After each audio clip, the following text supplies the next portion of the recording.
Okay, good morning, Okay, everybody. are you all right? Are you Yeah, we're on the air. Ramon? Yeah, okay, Okay, good. so we have Ronald Muchemwa from Harare, Zimbabwe, and he's joining us to talk a little about the continuing this instability over in Zimbabwe, given the upcoming election. What month is the election in, Ronald? It's not really clear what month the election is because they have not the Zimbabwe Election Commission has not given correct dates. They have not given the public. It doesn't know the dates, and even the contestants of opposition parties and other contesting parties, they don't know the actual voting dates. But it should be in the next 5 months, if we hope so. August thereabout, we should have elections. There is no date that has been given, as far as I know. Oh wow, so that's pretty tough to even know when these parties can start campaigning and spending Yes. money and talking to people about it and putting candidates forward. That's Mm. pretty that must be pretty frustrating. No, it's pretty. No. Uh, so there's been a lot of talk in the news lately, not necessarily about Zimbabwe, but about your neighbor in South Africa concerning the confiscation of white-owned lands over there. Uh, Given the fact that you grew up Yes.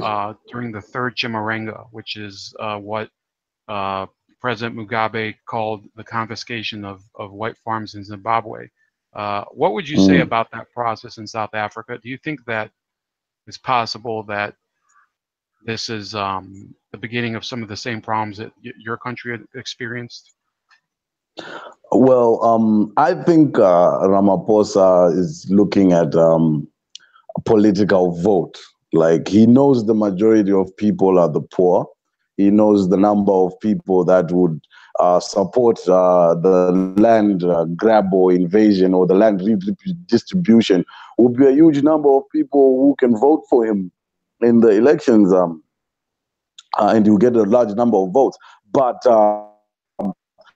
the number of the repercussions of taking land without a proper structure of how the land has to be distributed will be few now. So now, if Ramaphosa is to take that route, he has to be very careful not to repeat what was done by Robert Mugabe.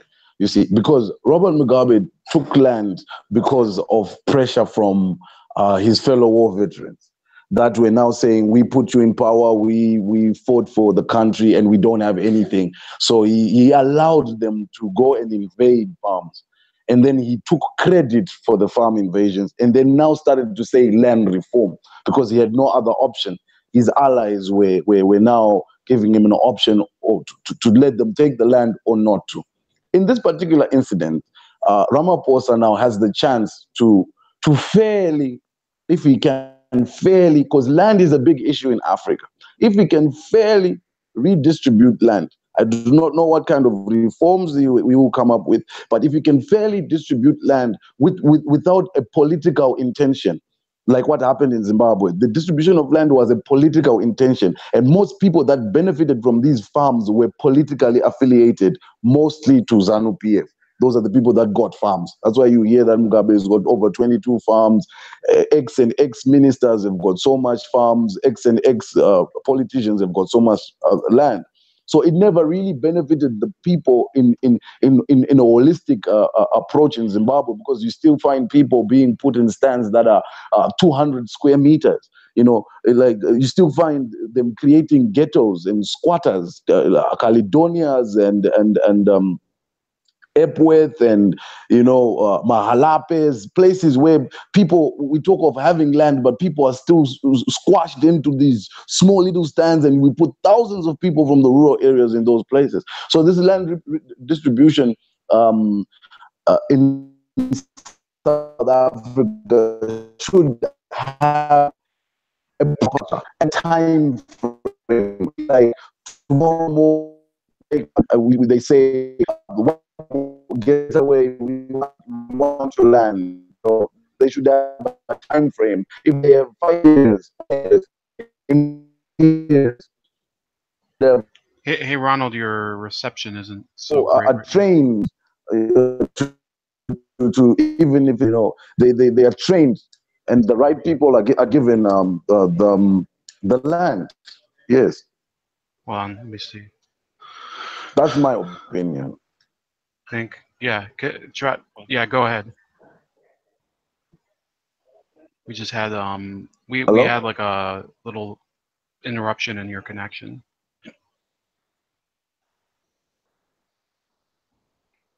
You can keep going, Ronald.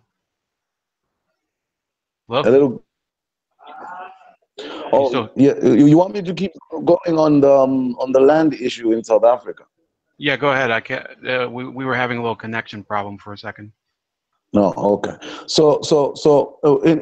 In South Africa, South Africa is a country that is full of violence. It's so much full of violence. The black community in South Africa are very violent. They are people that they take death lightly. They kill for the smallest amount of money, like 50 cents. So if you are going to be saying you want to radically take land, there is going to be a lot of bloodshed. There's going to be a lot of bloodshed because the moment they radically start to grab land, all the other people will take advantage of it. The radicals, the thieves, they'll take advantage of it. They'll go around killing people for anything. So they should have a formula of distributing. They should actually put a time frame to it. If it's years, if Ramaphosa is to say, I'm giving it 5 years for a proper land distribution, there is for settlement, for people to live on, and for commercial use. If it's farming and they want to the grapevines in the Cape that are owned by mostly white people. How will the grapes be farmed? Who will farm the grapes? So they need to train their people. Get a person, go to a farm, and if 40,000 hectares, say to So, the person, okay, with these 40,000 hectares that we are going to leave you with 10,000 hectares. But for now, I want you to train these people on how you were managing your farm. so Ronald, I want to ask you about one of the figure. Can you still hear me, by the way? Like how Mugabe did it. It won't materialize, Ramon. Can you hear me? Hello? Yeah. Hello? Yeah, I can hear you. Yes, what did you say? So I wanted to ask you, I have on the screen right now Julius Malema. Yes, did you inter Yeah, sorry. Can you hear me? Ronald? Yes, I can hear you. I can hear you. How about now? Yes, I can hear you, and I'm also reading the what's on the screen. Yes. Yeah, so Julius Malema, I had to take it down because I think we have like a weak Yeah, signal. But what's your you opinion of can. this? Yeah. No, I didn't read the full story, but I just saw Julius Malema wants someone to be removed from investigating. Can you brief me a bit on the story? Yes. Apparently, one of the auditors or the and investigators about state capture, Mm-hmm. he's being accused by Julius Malema of being linked to Trillion, which is one of the companies that was implicated in the Gupta scandal, the Yeah, one yeah, that yeah. rocked South Africa last month. Yes, And yes. basically, what's going on is that Malema is trying to paint the ANC as being so corrupt so that he could Mm-hmm. have a bigger role in these land appropriations. Do you see Malema as being a major danger that he could cause like real more widespread bloodshed in South Africa than there is right now, because he's appearing more. We see more videos of him. He's talking about shooting the Boer, which is the white farmers in South Africa. How do you see him specifically as a South African leader? Yeah, so Julius Malema is always been a radical, youthful generation that is of no nonsense character. He speaks the truth. I totally did agree with most of the things he used to say about my own country, Zimbabwe, when he used to say the old man Mugabe must go, there are better people in ZANU-PF that can rule this country, there are younger people. So Malema represents a younger generation. I liken him to our own Nelson Chamisa here in Zimbabwe, who's now the president of the MDC. Who's going to be there for the MDC alliance, and he's just about 40 years old, and he's also got the same charismatic he's got character as Julius Malema. So but now when Julius Malema is talking about removing in the investigations, he's not entirely wrong, because Hello? Hello? Ronald? And they set it up with other corrupt people. Hello? Yeah, can you try reconnecting, like hang up and reconnect? African politics, if you want to understand African politics is about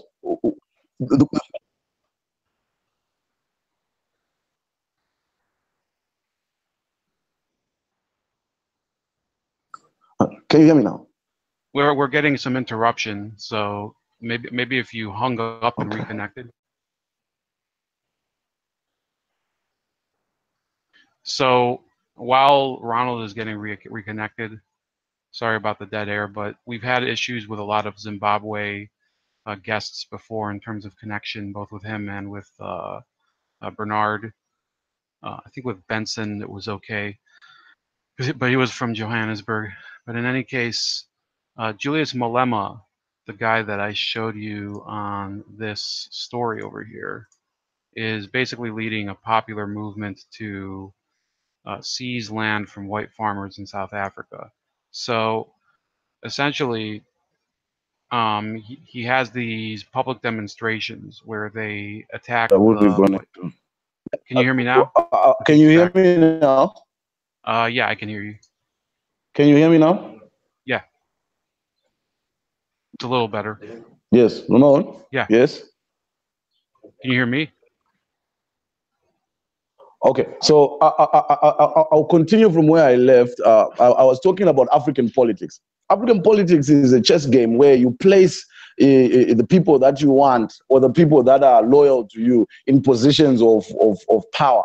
You see, if someone is put in a position to investigate someone, but that person who's investigating that case or that situation is loyal to the person they're investigating, then the whole case will be a fraudulent case. There's nothing you can come up with. No one will be arrested, and nothing will come out. So that's how African politics goes. So if the ANC is placing people to investigate the Gupta's companies and all what Zuma had done, all that corruption, and they put another person who's loyal to the ANC, there's nothing that will come off it. It's the same situation that we have here in Zimbabwe with ZANU-PF. There was honorable minister, honorable MP Themba Mliswa, who is chairing or is heading the parliamentary inquiries of how we lost the $15 billion revenue from diamonds, right? So he calls a minister in Mnangagwa's government right now, Dr. Honorable Obed Mpofu. He calls him to the parliament to answer questions of how we lost money during his period as the Minister of Mines and Minerals. And the guy blatantly disrespects him in parliament who's sitting on that and chairing that, and he was very rude and arrogant, and he said he was not going to cooperate as long as that person who's chairing that portfolio committee is that person. So this is African politics for you. They know they cannot be no matter by. They are people that are asking questions, are also people that they have put into positions of power. So this is the same situation. Julius Malema will cry out, nothing will happen. Even if so, if anything happens, South Africa is bound to become more violent, because the South African people, they're just a bunch of rowdy, violent characters when it comes to what they take by force. There's more crime in South Africa than I think there is in America. To be telling you, the more death toll in South Africa, murders, it's so pathetic. We always look on. I always receive messages and little video clips from CCTVs in different places in South Africa, where in the middle of the street in daylight, someone just gets shot, someone gets stabbed, someone gets robbed, and nobody cares. That's South Africa for you. So Julius Malema should play an important role, yes, in how the land should be distributed, because he has been saying it for a long time. It's not like ANC is the one that have come up with the idea of redistributing land. Julius Malema and EFF have been saying it for a long time. He admired Mugabe's land reform strategy, but he wanted to perfect it in South Africa. So they should call Julius Malema for dialogue. He should go about this, and they should be left a way forward on how they will distribute the land. Because if either one of them wants to do it by themselves, Julius Malema have a radical crowd that will follow.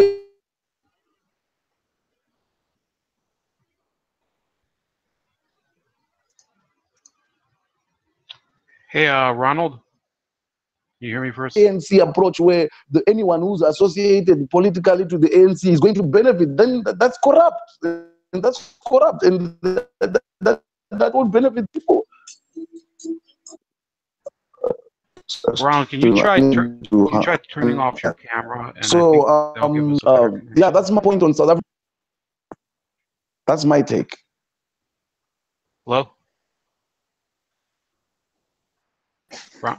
Ronald? I'm sorry about that. I'm receiving external phone calls on Skype. I'm sorry about that. Okay. If you turn your camera off, we might get a easier connection.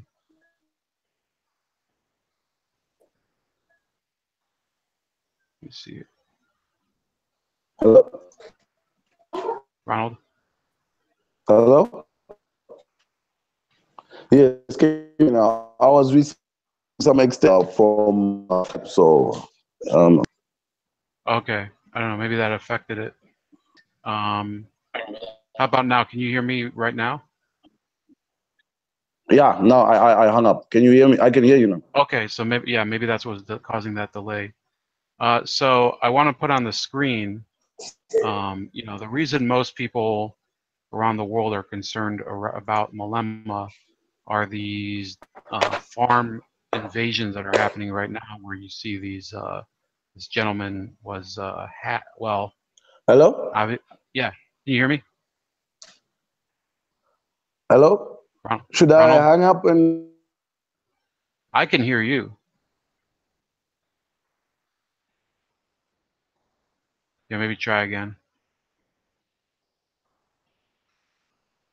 I think Ronald's going to try to reconnect. Sorry about this, but this is a common problem, especially with calls to Zimbabwe. So Ronald, try to reconnect again, and then maybe we can do it with both of us off camera. The connection will probably be better. So we see a lot of these farm invasions, and Lauren Southern is one of the creators on YouTube who's mostly dealing with this, and she's gone to South Africa and documented it. But this is from actual newspapers over there. You see families, and this was in 2016, so it's just kept getting worse. You see youth burning tires and in this case mattresses and garbage cans. So it's really a tragic situation, I think, for a country that for many years they were considered the rainbow nation by the media. Uh, in real and there's these what is this? Times Live. Here we go. This is from the Cape Times. About to share this. So we see there are some people demonstrating against farm murders. You have this appears to be an Indian guy and a white guy and some black South Africans. And this is at the Vertrekker Monument in Pretoria. I think Pretoria is closer to the center of the country. And one of the problems that I think is cropping up more with the South Africa situation than with Zimbabwe is that instead of just kicking people off their lands, and in Zimbabwe, I'm sure that there was some violence, but there is a lot of actual murder and abusive murder too. They're making examples out of people. Um, so and then and then here we go. There's stories here where it says that this is like in just like in the U.S. with the Confederate flag. It says if you own an old SA flag, you're either a nasty piece of work or a half-wit. Well, no, maybe you're a historian. Maybe you have an enthusiasm for history or something, or maybe maybe you served in the army during that era. We'll see if we can get Ronald back on. But in my opinion, that's becoming like the major issue right now on the international scene. Now, what me and Ronald were talking about a little, and I hope to get him back and we can talk even more about that, is the problem of what's happening in his country, Zimbabwe. See, over there, if you remember from last time, they've had a dictatorship for almost 40 years of Robert Mugabe. Robert Mugabe basically liberated the country. Um, it wasn't entirely him; it was other people too, Joshua Nkomo and some of the other colleagues of his. But he had a central role in liberating the country from minority rule in the 60s and 70s when Ian Smith was the prime minister. Zimbabwe at the time was called Rhodesia, and it was basically I think the voting rights were curtailed to the descendants of the British settlers of Rhodesia. The Zimbabweans under Mugabe after the official independence in 1980, it gradually just became more and more of a closed state. You just had more and more of these opposition leaders just kind of shoved aside, including Nkomo and later Morgan Tsvangirai of the Movement for Democratic Change. And Mugabe's leadership became increasingly autocratic, and he started, relying more on people closer and closer to his circle, like I think his wife Grace Mugabe was probably, I think she was like 40 years younger than him. She's in her 50s. He's in his 90s now. So essentially, what is going on is they're trying to set up elections for later this year. Let me see if I can get Ronald back.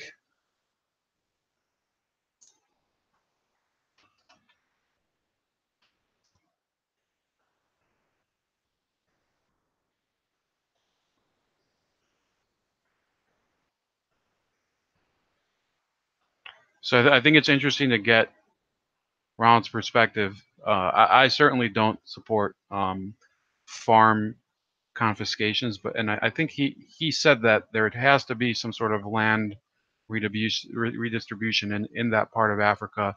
But he makes the point that you can't just grab land and give it to people. The Cape farmers, for example, the ones who run those vineyards, they're very obviously attuned to the needs of grape harvesting, of being a vintner. That's what it's called. That you can't just start doing it overnight. I don't think anybody who wants to become a winery owner, a vineyard owner, I don't think it's something that you just start on a whim just by having land. You pretty much have to learn the trade. You have to, there's many years of probably trial and error to figure out exactly what you have to do.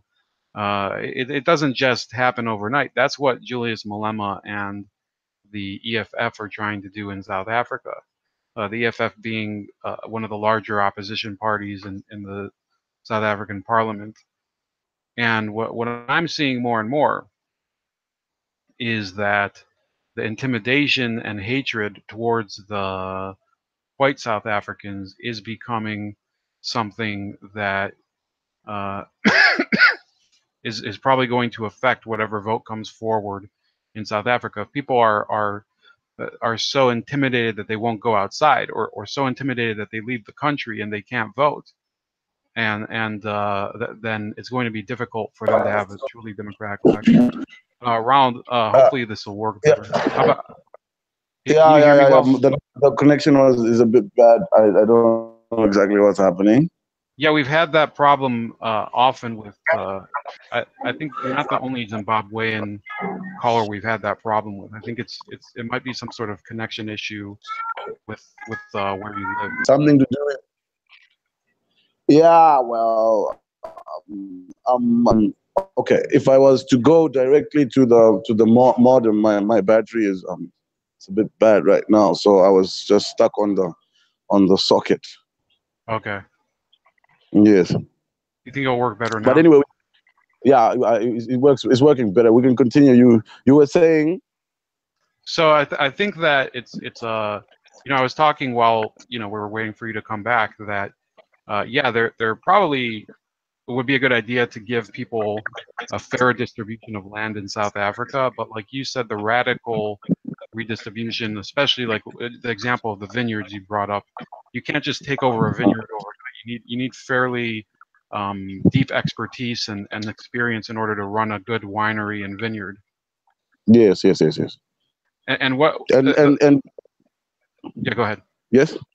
No, and farming is like a huge contributor to the GDP of the country. So they need to be very careful, because if they don't exercise a proper way of doing it, the rand will fall and it will crumble, and the country will go into extreme situations like we saw Zimbabwe did with inflations and stuff. Yeah.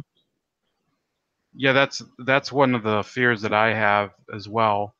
And one of the things I wanted to ask you, do you recall the land invasions the farm invasions in Zimbabwe being as violent as the ones that are currently happening in South Africa? Well, the farm invasions in Zimbabwe, most of what happened is not clearly documented. This is what I want you to understand. It's not clearly known of exactly what happened, because in 1997, some people were already invading farms, but it was done on a lay low, where these big politicians or people with power, with muscle, would muscle out white people from their farms, and they would silence them, and there was there was nowhere to report. There was nowhere to go, even until Robert Mugabe then officially got on board of the land invasion, and he put the state security, the police and everything on board, so that they would go. Also the ZRP, the police will be there, making sure that these people are removed from that land. But violence did occur, but I am 100% sure that the violence that is going to occur in South Africa, if not controlled, will be much more extreme. You see, it will be much more extreme because in Zimbabwe is a peaceful people, but as you know, the land invasion was pioneered and by war veterans, people that actually had experienced war and they're already radical in their own way. But there are a small population that's left in Zimbabwe, even at the time when they did the land invasion. The war veterans are a small population, but South Africa has got a bigger population than Zimbabwe in general, and most of the people are uneducated and unemployed. You know, most of the black communities, are like that. They're unemployed and they're more radical than Zimbabwean community. So I fear for the lives of people in South Africa, even because if you remember the xenophobic attacks, were just killing people that came from other countries, and they're saying you're taking our jobs, but they were just killing people, attacking women, attacking men. If you come from Zimbabwe, if you come from Zambia, Congo, Namibia, Nigeria. Kenya, any other country, Nigeria, any other country, they're just killing people. So imagine if they are let loose to say, all these white people, they don't own land here, it's our land, deal with them. What will happen? It's chaotic, it's pure a war zone, and there are guns and guns and guns in South Africa. There's enough weaponry in South Africa, on both fronts. So Is I feel, yeah. is gun ownership legal over there in South Africa, by the way? Gun ownership, I'm not pretty sure if there's a form, or I'm not sure of the gun laws or in South Africa, but I know here in Zimbabwe, you have to be licensed to have a gun.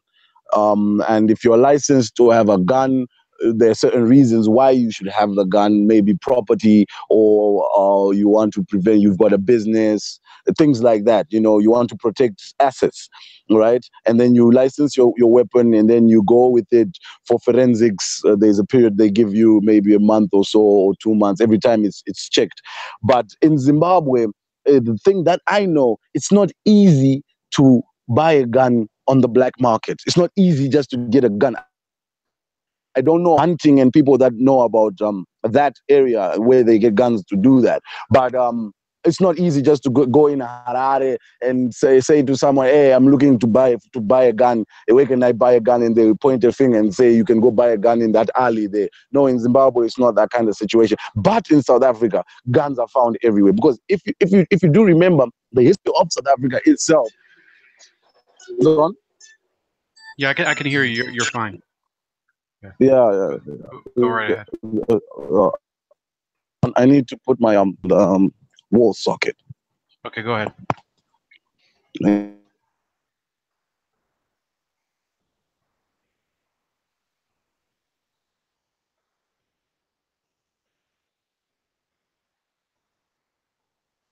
Yeah, I think Ronald has a battery issue. That's why he had to be inside. Apparently, the reception is better outside. So it's kind of a interesting conversation, given what we're doing right now in America with the gun control issue, how that affects the landscape in South Africa and Zimbabwe. Now, maybe the gun control is not as big of an issue in Zimbabwe because, at least according to his perspective, criminal behavior isn't as common. But in South Africa, apparently there is. I mean, I remember at a certain point, maybe 10 or 15 years ago, Johannesburg was the most violent city in the world. There was there were pictures of or video of cars with flame throwing alarms. So if you try to break into a car, you just get burned to death. So we'll see if Ronald can get back. And I'm wondering if maybe there's data speeds because in South Africa it's not as bad, but in Zimbabwe there might be an issue with actual data speeds being good enough to hold the conversation on Hangouts, or I think that might be the issue. Looks like I'm gonna have to chop this interview up and release it in parts because we just have a lot of interruptions here.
Yeah, I think we might cut this one short, even though obviously there's more we could have gotten to. Sorry for everybody who tuned in, and I'll try to edit down some of the portions that are usable, and then maybe let me see here.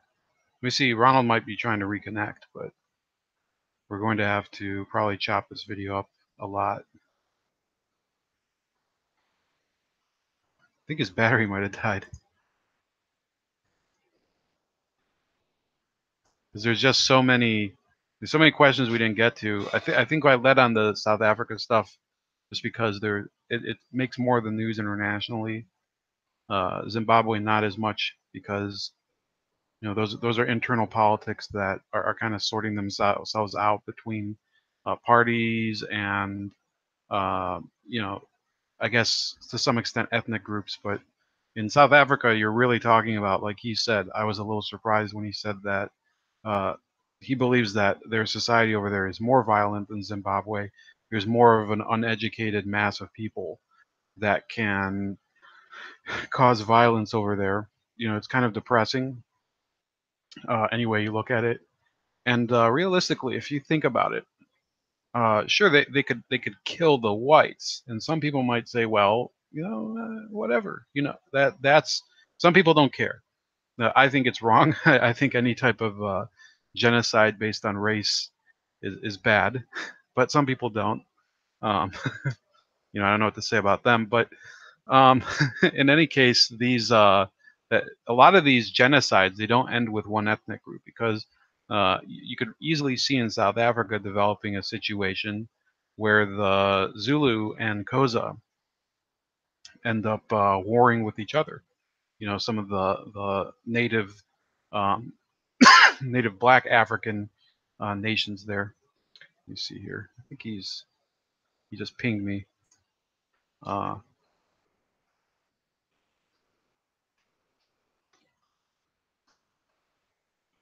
I'm just gonna tell him we'll try it some other way another time.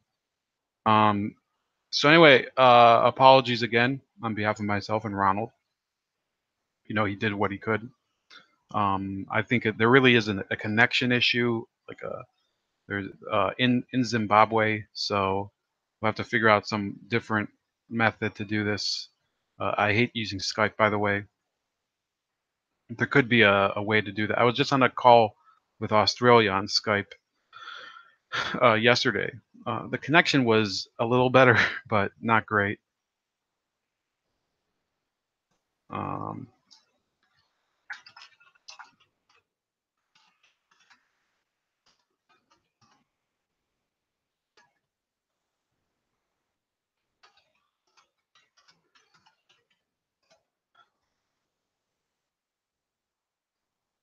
Okay, so that's it. This is Bold Like a Leopard.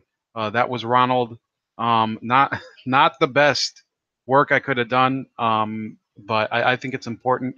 Remember, a lot of the problems that happen in Africa can end up getting here. Okay, you think that maybe you're one of these people. You say, "Oh, Africa doesn't matter." Well, some of the same type of people say Zimbabwe, or well, we're talking about Zimbabwe here. Some people say Venezuela doesn't matter. I say any country matters. And if we keep, supporting people that want to keep their country on an even keel, with a stable structure and a good social dynamic going, you won't see this migration disaster. If people are happy enough in their country, Zimbabwe, Venezuela, South Africa, Malaysia, North, hypothetically, let's say if North Korea were to get better, you wouldn't have issues of people having to defect. You would have people wanting to stay where they are and keep their roots there and make their country better. And that, I think, is the better. Um, that I think is the solution to the immigration crisis. The solution is not to hate the people coming, even if they, some of them are very destructive and cause issues, and there's the rape. I'm not talking about with Zimbabwe. I'm talking about the migration crisis in Europe right now. There are rape issues. There's also issues of some of these immigrants being exploited by other immigrants. and some of them being exploited by large multinational corporations over there. So I think the solution is to make things better in the home countries, and the way to do that is less intervention and supporting people that believe in a civil society. So that's it. We will talk later. You know, obviously this could have gone better, but what are you going to do?